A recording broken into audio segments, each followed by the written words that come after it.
तीन गजब के फैक्ट्स। नंबर 1, दोस्तों वीवर बर्ड नाम का ये पक्षी शिकारियों को बेवकूफ़ बनाने के लिए अपने घोंसले में एक नकली दरवाज़ा बनाता है।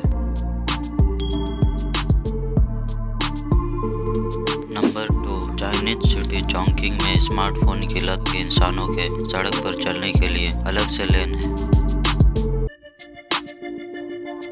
नंबर 3, दोस्तों क्या आपको पता है हिंद महासागर और प्रशांत महासागर आपस में मिलते जरूर हैं लेकिन इनका पानी कभी मिक्स नहीं होता।